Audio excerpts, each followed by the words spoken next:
We held our first ever VR panel about 2 months ago when we went to that anime convention that we all told you about. And a lot of you out there were like, hey, I'd love to actually hear that panel, see what it was like. And luckily, editor John recorded it. So we got a special treat for all of you out there, whether you're listening right now or whether you're watching. But hang out, enjoy the panel. Any questions you want to drop, of course, you'll have to come over to the YouTube, drop questions about it in the comments. We had a great time, and enjoy.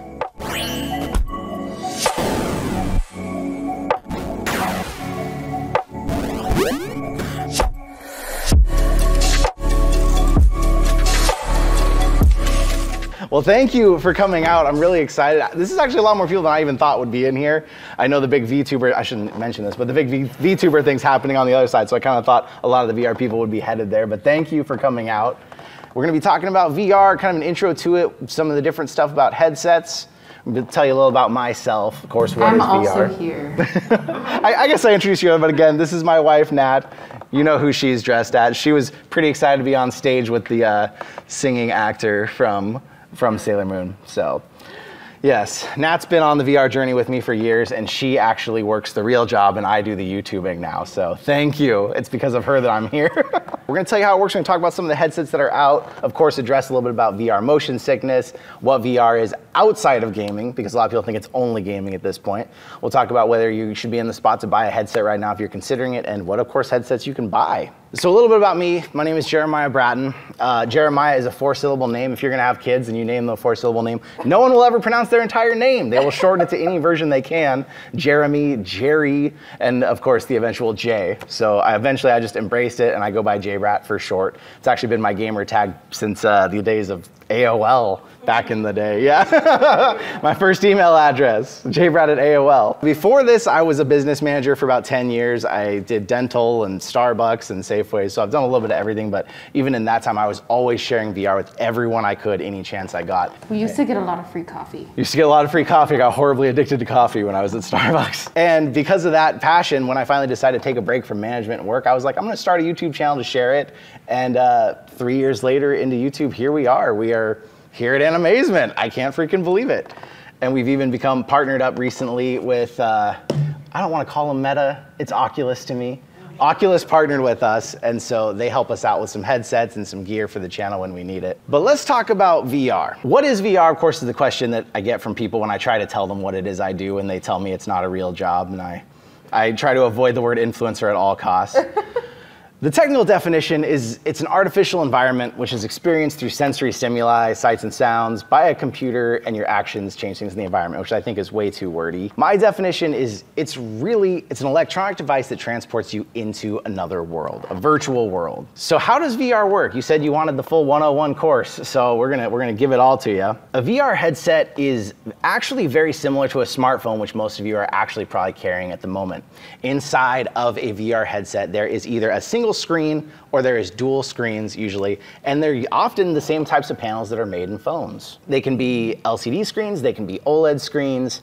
Ideally, I like OLED screens, but we'll get into all that later. And then the way that they track your position, they may have cameras, just like your smartphone does on the outside that are looking at the room, or you may set up sensors in the room that track them. They have the same sensors that your phone have as far as movement, so gyroscopes, accelerometers. So when you turn your head in VR, that sensor notices that you've turned, and it changes the perspective of the virtual world that's in there, making it really feel like you are in a completely virtual world around you. One thing that is different is lenses. All VR headsets have lenses on the inside, because the problem is the screens inside are about 2 inches or less away from your face, so they need these lenses to simulate distance. That's why a lot of people are really shocked the first time they put on a VR headset and they are a glasses wearer who's nearsighted. They think in VR they're not gonna need their glasses because the screen's this far away. They're gonna be able to see it, right? Well, those lenses create that real distance, so all of a sudden things are fuzzy. You need your glasses in VR, and it really surprises people. Nat knows she has pretty bad eyesight. Very bad. I have contacts in right now. She gets into contests when she meets new people about who has worse eyesight. I didn't know that was a thing. I thought you'd want to have better eyesight, right. But apparently that's a thing. I win at worse eyesight. Usually. So the lenses are kind of the last step, and if you don't have a VR headset yet, heed the warnings of never take this thing outside for a photo shoot. Basically, lenses are 2 magnifying glasses inside. So if the sunshine hits them, you ever taken a magnifying glass to ants outside? Same effect. I can't tell you how many people on Reddit post first thing, I took my VR headset outside to take some pictures for Instagram and now my screens have big purple dots in them. They burned holes into their LCD screens and ruined their headset first thing. And they've gotten better, but the first VR headsets like PSVR and stuff, they didn't have any warnings and they weren't wireless. So they figured, why would anybody have to worry about those headsets and taking them outside? Well, they did have to worry. People took them out and they ruined them. Another huge step of VR is audio. Virtual reality is not convincing if you don't have audio that's going to transport you into that world alongside it. Now, a lot of different headsets have a lot of different speakers and designs on them. The one you're seeing on the screen here is the Valve Index. That is one of the most revolutionary, people say, because it actually has speakers that sit off your ears, open-ended speakers, and that can pump the sound out without you having to have something else touching your head and really make you simulate the distance. So instead of feeling like, oh, I hear a shooter on my left, you'll be like, I hear a shooter at 10 o'clock and it sounds like they're about 30 yards away from the actual sound. And one of the ways they do that, Sony actually patented a system first. They actually play the sound into both ears, but they play it with a break in time from it hitting one ear to hitting the other. And that's how your brain actually senses how far things are away when you hear them and what direction they're facing, because you hear it in this ear and then you hear it in this ear just a fraction of a second later, and your brain interprets that as, okay, that's this direction and this far out. So you get good directional audio on a headset and you are going to get a much more immersive virtual reality experience. And I will tell you, for the Quest 2, that you're not gonna get that experience if you buy it stock and rock it like this. This thing has built-in speakers here. You can kind of see this little tiny hole back here. That's the speaker. So if you do get something like this, I highly recommend getting headphones separate for it that are gonna be better, but that's a whole nother issue. Audio is a pretty big one. Does anyone have any questions they want to throw in on here? Anything they're curious about? There's a lot of different VR options out there. Uh-huh. What's your personal opinion on PSVR? PSVR was my first love for VR, but it has not aged well. It's 6 years old now, almost. If you can get one used on sale for like 100, 150 bucks, you already have a PS4, there are some amazing experiences on there that you won't get from anyone else, because Sony did a great job of making first-party games, Astrobot Rescue Mission, Farpoint if you have their aim controller gun. They have first-party experiences that are truly unique and amazing to VR that I haven't seen any other headset use. In Astrobot, there's a part where you pick up a flower and to advance, you blow the petals off of it. And its microphone is listening to see when you do it. And that's such a simple thing. Every headset just about has a microphone on it.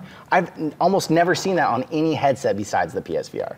So it has unique experiences, but don't pay very much at this point because it's very dated and the tracking is rough. Yeah. Speaking of which, some years back I actually picked up the Rift DK2. Mm-hmm. And I could never get the thing running right on my hardware, AMD software, back before they got good and stuff like that. But something that I've wondered about, I came across it not that long ago. Is there still a community supporting the earlier versions of the Oculus hardware, or is that stuff just kind of gone derelict? There is still communities that follow it very strongly. There are a lot of people that believe that the Oculus Rift CV1, the original Rift, is the best headset still made.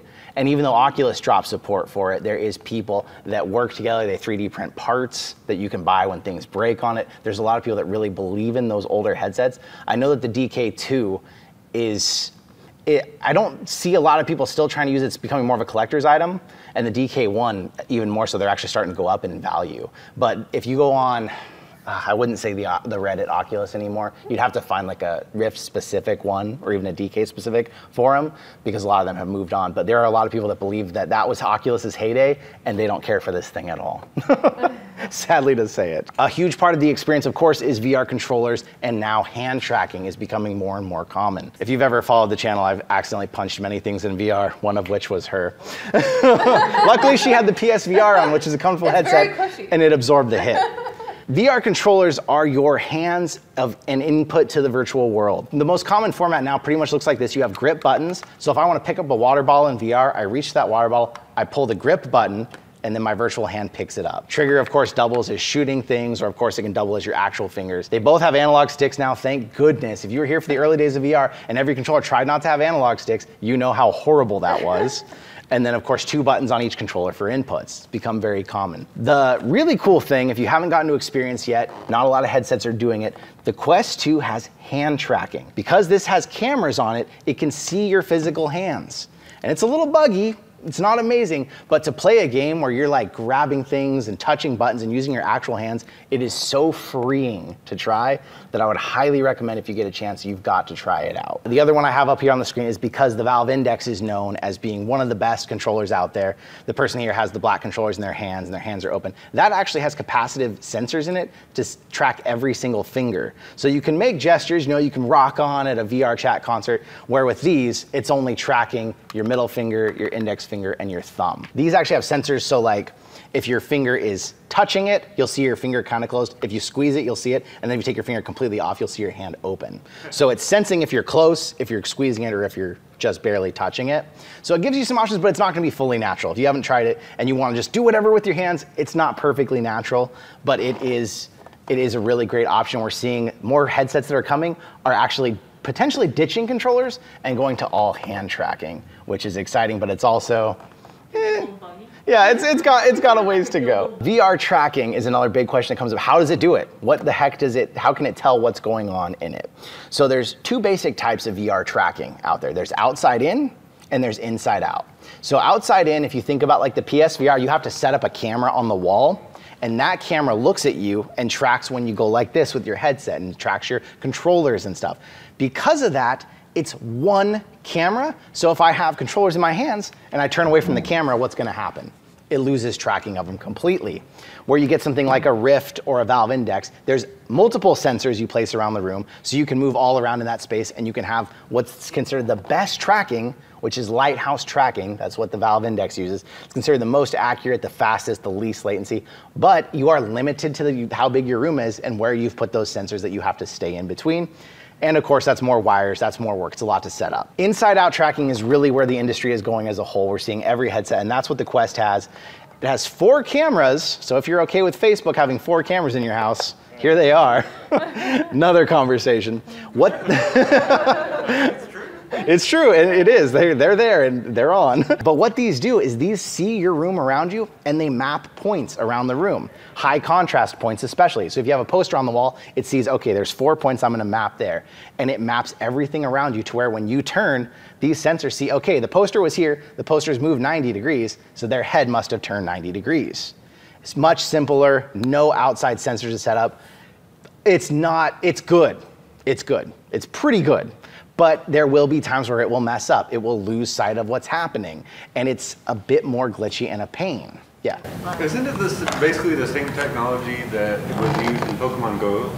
Like the AR technology where you could actually almost legitimately catch a Pokemon.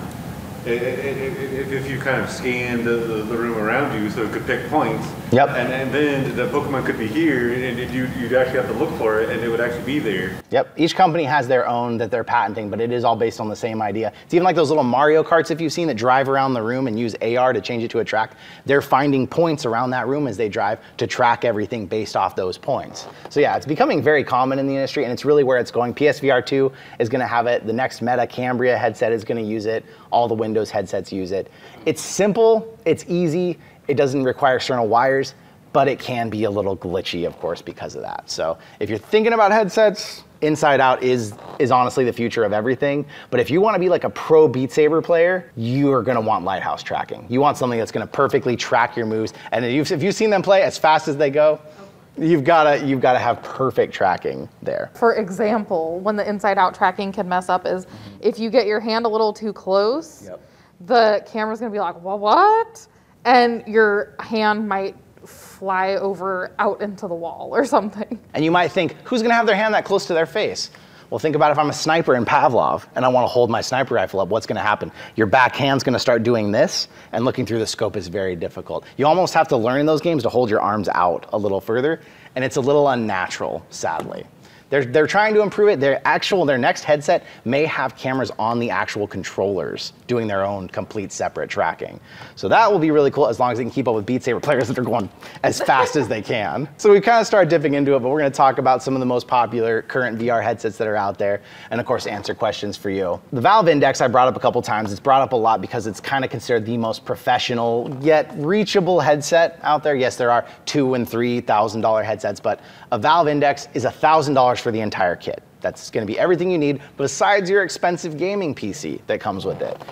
Pro Beat Saber players use it. It's got individual finger tracking, like I said, but it does require a good gaming PC. I mean, a 1060 graphics card was like the minimum requirement for a long time for VR, and now it's not even covering it. So like you're thinking 2070 graphics card or higher if you really want to push the visual fidelity.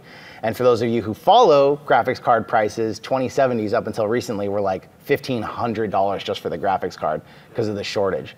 So it really made it hard on the Valve indexes of the industry, and it made people start looking at the Oculus or Meta Quest 2. This is one of the only consumer-friendly headsets that is completely wireless. You can get this, you don't have to plug your phone into this thing, you don't have to plug it into a computer, and you can play pretty amazing VR games directly on this headset anywhere you want. Yes, you're not supposed to take it outside. You could take it outside on a cloudy day. You should not. It's great for airplanes. Yep, you could play it on an airplane. You can take this thing anywhere. It's fully wireless, $299. For a 128 gigabyte model. I actually bought a spare one during the holidays, a refurbished one from Walmart for $199. Headset, controllers, everything to play VR. It's just the most approachable price. And then also the business world is actually really starting to accept and utilize VR. We see huge companies, Walmart, UPS, BMW, Hilton. If you look up a list, there's tons of them. Bank of America was actually the first bank to take it into their virtual reality training. In nearly 4,300 financial centers, they're launching this. Yeah. Do they have any occupational things? You know, training if you're good at VR, can you get into one of these businesses, help them out with that? Or? So like occupational therapy type stuff. I've seen a few nonprofits that are trying to do it. I haven't seen anything big launch yet, but there is a lot of training. There's VR artwork has become a big deal. This is actually a person, Kaylee Eliza, she is commissioned and sells VR artwork. And that's one of her main incomes, is just making, it's not even necessarily for people in VR, but people want a virtual environment for a game and someone can go in and make it in VR. They can see the whole thing as they go and they sell it directly. It's actually being taken very seriously. She did her, I don't know what they call it in Europe, she told me, but her final college exam and everything was based around a VR artwork project that she did. So for a long time, Tilt Brush was the main application people were using. There's a lot of them now. But Tilt Brush is a big one. If you go in there, you can go look at other people's artwork and see some really amazing drawings in there. I've drawn a little myself. I'm not an artist though, so it doesn't look very good. Medical training is another industry that it's really popping up in. A lot of medical training industries are getting tons of funding right now from them. Or who's tried VR for fitness? Woo! Yeah, there's something about sweating in a headset that is not the most enjoyable thing. Beat Saber counts. Yeah, Beat Saber I would say counts. Supernatural, you know, these are all these different ways people are really utilizing it and liking it. And even though they're stuck in a headset, it's so fun they can forget they're exercising. One of the things we already talked about was the fan. That's extremely helpful if you're doing any fitnessy stuff in VR because it helps kind of keep you a little cooler, but again, the biggest thing is it helps your lenses not fog up when you're getting all sweaty and hot in the headset.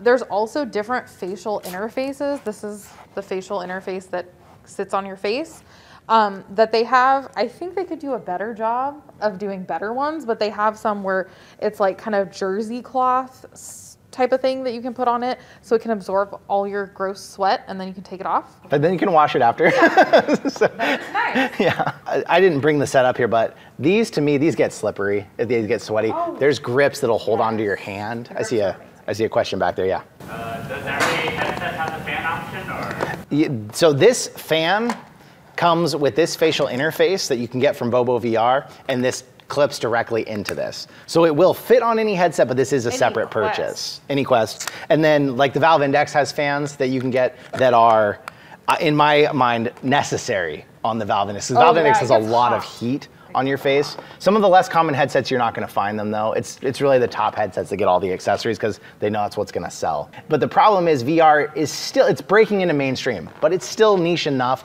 that a lot of companies don't wanna put a lot of money into making an accessory when their base audience at most is 15 million people. You know, at most they're gonna sell 15 million units, where if they make something for the PS4, 100 million people can buy that product. We're gonna get there, we're gonna see more, but we will also go through, as we are now, that Wii time where crap is being made and shoveled out to all of you. There's a lot of reviews on my channel that are, I don't know if I'd say scathing, but they can get pretty brutal of some of the ones that are just trying to steal your money. When I don't like them, you know it. Yeah, I know they're trying to do like foot motion traffic, traction type stuff. I've seen that advertised. I'm Yep. like, I don't know. Yeah, they're a ways off. I've tried pretty much everything, and I got a weird one recently that was a saddle that basically looked like a swing you'd hang from your ceiling for swinging in your bedroom. It looked like that, but they said you could sit in it and then run your little legs. No. It had the straps in front of you. You can't really play Beat Saber. Yeah, it was a mess. It was a mess, but people are trying. We're gonna get there, I think, but right now I would hold out on some of the weird accessories. Of course, it leads us to the headset, you know, the question, should you buy a headset? Right now, my main considerations in answering that question when people ask me is, of course, I'm a VR lover, so don't only take my opinion into it. I'm gonna say, well, yeah, but I'm also gonna tell you, right now we're kind of in an in-between stage. I wouldn't buy a Valve Index right now because it's too much money, and there's stuff leaking, looking like Valve is making another headset, codenamed the Deckard.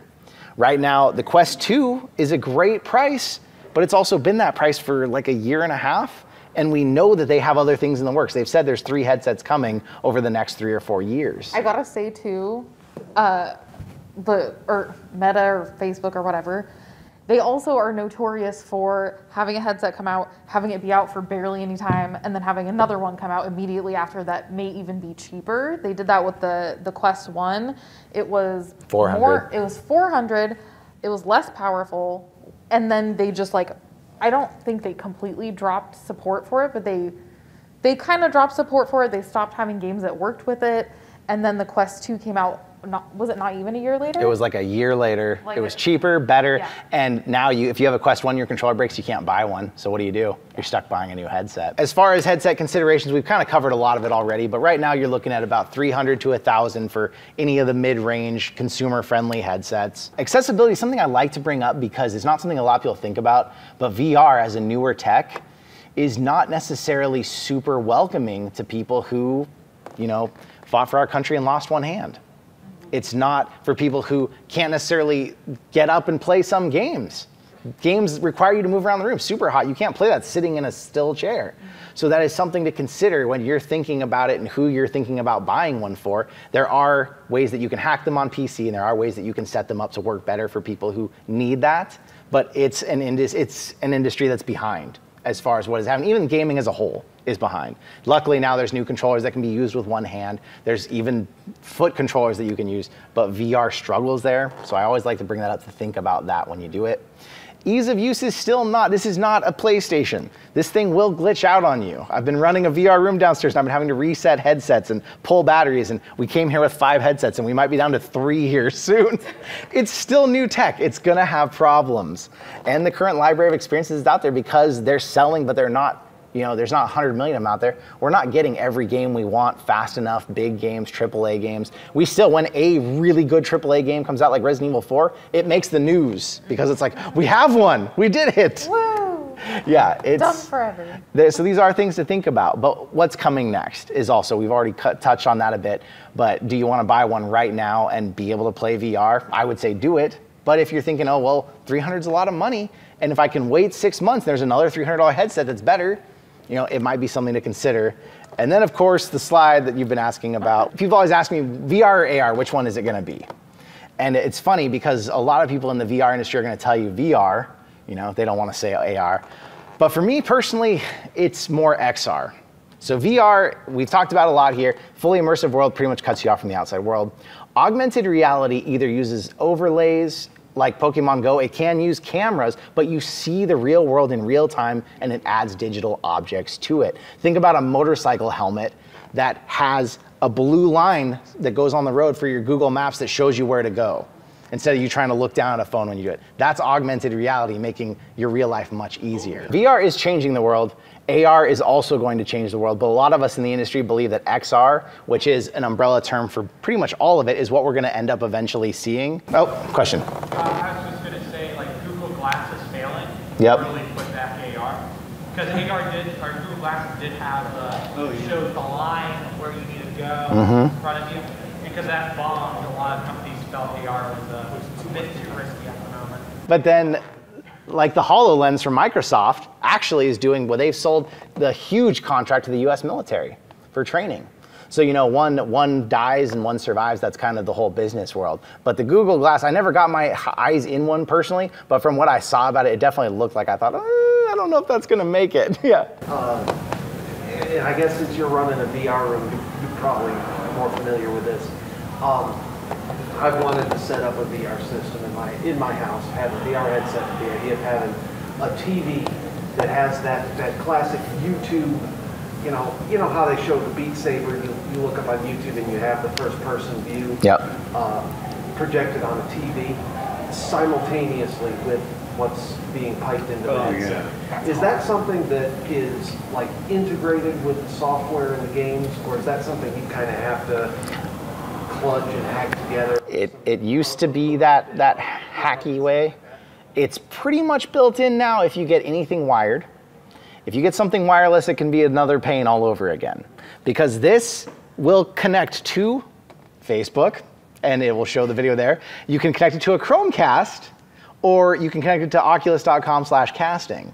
But there's no easy option that just instantly works, and you risk, because you take some of this processing power away, you risk the person in the headset having this drop to 72 frames per second and get sick because, and you can't see because you're seeing a great picture on the TV having fun. If you really want that system like that, I would recommend either a PC or PSVR 2 when it comes, and run the cables up the ceiling so that they don't get in their face and cause them problems. They're just out of the way, but the TV shows it in real time, because also this will have some lag. You'll see them swipe a note in Beat Saber, and then you'll look at the screen and you'll see the saber cut. So it's still much better with wired. Because I have a Gen 1 Oculus, I bought it basically right then and there at Christmas. I was having issues with Virtual Desktop and AirLink. You said the cable would be good, but is there a cheaper third-party option for the cable other than a cable that costs almost $100? There's tons of them. I'm actually in the process of reviewing a bunch of them on the channel right now, so watch out for that. Yeah, thank you. So I believe VR has a bright future, and if you want to buy in, it is a good time now, but realize there is a lot of considerations. It is still early adopter tech. You are going to have a lot to deal with. But the biggest thing that holds people back from this headset, and they've said they're going to stop, but they haven't yet, you have to link this to a Facebook account. And that kills it for a lot of people. It's a requirement. They said they're going to drop it, but they said that like last year, and then they just announced they're making progress on dropping it. Like, how hard is it? How tied in is this thing to Facebook that it's that hard to pull it out? I don't know. And then some questions came up about the PSVR. It is dated. You can get them used sometimes for as little as $150. It's old, the tracking is old, but there are some unique experiences. If you were to ask me, as you did right now, what headset is there to buy? I hate to say there's two choices in my mind. It's a Quest 2 or you wait. You wait because Meta is coming out with something else. The Cambria is their next headset, although they've said it's for high-end users, but we've seen that it's gonna have like full real-world recreation through the pass-through cameras. You're gonna have full color, you can see into your actual room, and you can go, I think I want to redesign this room, and what if I added a wall here, and you could pull in a wall. You could pull in Minecraft onto your coffee room table. It's all kinds of augmented reality, virtual reality, all rolled into one headset. It looks promising, but it also looks like we didn't see the controllers in the last promo. We just saw hand tracking, which freaked people out thinking there wouldn't be controllers. We've seen prototypes of controllers, so supposedly it's coming. But that's where I say right now, the problem is, this is $300, or a Valve Index is $1,000 plus a gaming PC. How can I recommend it? And it's 3 years old at the exact same price it was 3 years ago. If 3 years ago you asked me, I'd say buy a Valve Index. And man, you'd have gotten your money's worth now, because 3 years later, it's still the same price. You can connect that to a PC as well. And yep, you are absolutely right. This can also be connected through a link cable, or now wirelessly through AirLink to your PC, and you can play PC VR games on it. If you use the wireless, it will kill the battery. And another thing that people don't realize, even if you've used the wire, it may also rely on its battery. It will extend the length of the battery, but you might have 2 or 3 hours on the battery, even though you're plugged in, and you have to stop and let the thing charge. So it's not perfect, it's not as nice. I used to have a Rift S, I still do, but I don't use it. And it was nice to have a Rift S because it just worked. It was just there, it was just ready to go. It was always wired and good, yeah. Do you have any information about full body tracking with any of these? Yes, if you want full body tracking, right now the Valve Index is still the way to go. Because what it does is the controllers that the Valve Index uses in that lighthouse tracking I was talking about, they use these pucks that you can get from, they're actually from the Vive. You put one on your waist and one on each foot, and then you have 5 points of input. You have your controllers, actually 6, because your head, your controllers, your waist when you're moving, and your feet, and they all fully track in full body. There is rumors that this, and actually the next headset, is gonna somehow do full body tracking, But if the cameras are only here, that's going to be pretty hard for it to really do a good representation, unless they add some external camera, or maybe the ones on the controllers kind of help see what's happening. You have to have enough sensors if you want good full body tracking for the computer to really see what your whole body's doing. And even then, sometimes it can get a little weird because your waist can go one way and your leg, but your knee is going to be out doing this number, and it looks weird to people in VR chat. I saw a question over here. I've been looking a lot into this and trying to figure out what's going on with the whole thing. And with the past pandemic and all the things that's happened, I assumed that they were going to pump more money into this and maybe work harder into making virtual reality even better. But nobody did that. Do you have your opinion on that? Like, why have not improved at all or put more money into it? I will say there's two reasons why. One is Meta. They have put the money in.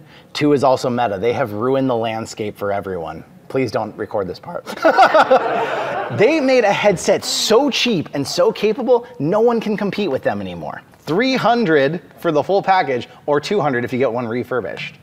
Like, that is cheaper than console prices. No one can compete with that. They are creating a monopoly over the VR industry, and others are fighting and others are trying, but it's pushed. Oculus has become the most common headset at the very bottom. It's got everyone. And either you have to make the best headset out there and try and capture that market, or you land in the middle. And from someone who comes from the business world, if you land in the middle, you often don't survive. The big question is VR gonna make you sick? A lot of you probably have been if you've tried it before. And so I want to just real briefly touch on what is VR motion sickness versus simulator sickness. So if you're familiar with motion sickness, if you've been in a car or on a boat or something and you get sick, then you have, actually it's more specifically referred to as movement sickness, because what that is your body feels movement and your brain doesn't understand why, and you get sick from it.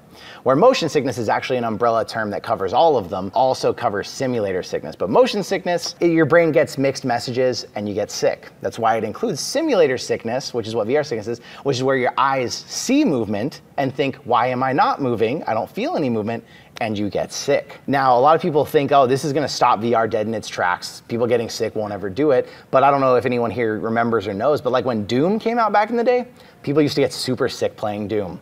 First-person shooter, even though they were away from the TV. Frame rates had to get faster. The game had to render better. Tech had to catch up and get ahead of it. And that's what we're seeing already in VR. They're getting the frame rates up. I mean, this thing can run 120 frames per second.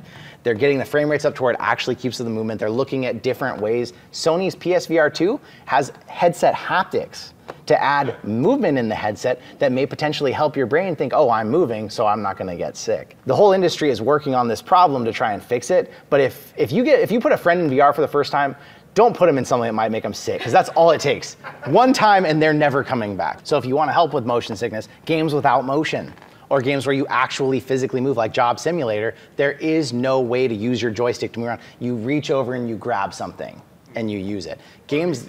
Yep, Beat Saber doesn't have you move. The world moves around you. The notes come at you, but you're always on a solid platform that stays still. That's what they're doing to try and help keep you from getting sick. Comfort settings are there, teleportation, a lot of people turn it off immediately, but it's there to try to not make you sick. So if you are someone who's suffering with it, try it for a while until you get more used to it.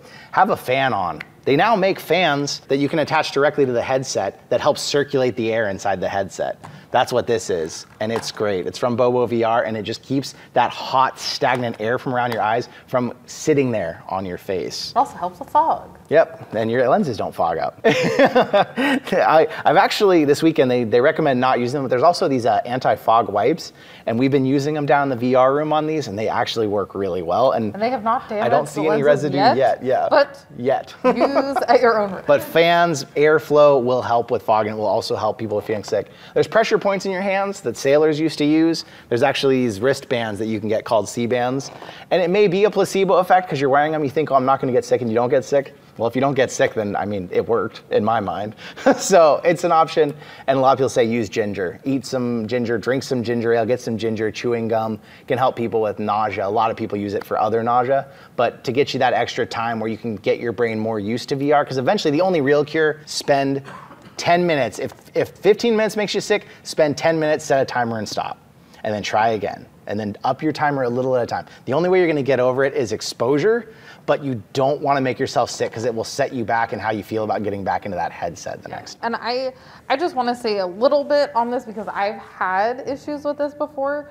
all these steps have really, really helped me. The pressure point thing has helped me a lot. So that's something. C-band is just one brand. There's other ones out there, but it's just like it's like a little wristband thing that has a little bead in there that puts pressure on this certain spot. That really helps. And the fans are amazing. It really, really helps if you're not feeling great. Going in and spending a little time and gradually, spending more time or gradually doing like more intense games really does make a huge difference, because I used to, have a hard time, but now I can do some pretty intense VR games and not get sick. So it's the best way, and let people know, if it's their first time, set a timer. Don't just let them go crazy, because they get sick. They're really gonna have a hard time getting back in. Yeah. When it comes to headsets, say you have like a decent quality PlayStation headset, are you able to plug those into a Quest, for example, and use the mic on that? Like headphones, you mean? Yes. Yeah. Most of them are going to be compatible because it's just a 3.5. Has a headphone jack right there, just a normal one. And then these also actually can take USB-C headphones, so that gives you some extra options with some of them. So for the most part, you might look it up on Reddit just to see like what your specific one is, but a lot of times they do work with it. Some of them will override and it'll stick with the Quest mic no matter what you do. The Quest mic isn't bad for gaming. For content creation, it's rough. But for gaming and game chat, it's actually pretty decent as far as mics go. I want to say thank you so much. This is my first panel ever, and you all were absolutely awesome. Thank you. You took my nervousness right down, and then the alarms came up and the nervousness came back a little bit. I feel good, so thank you.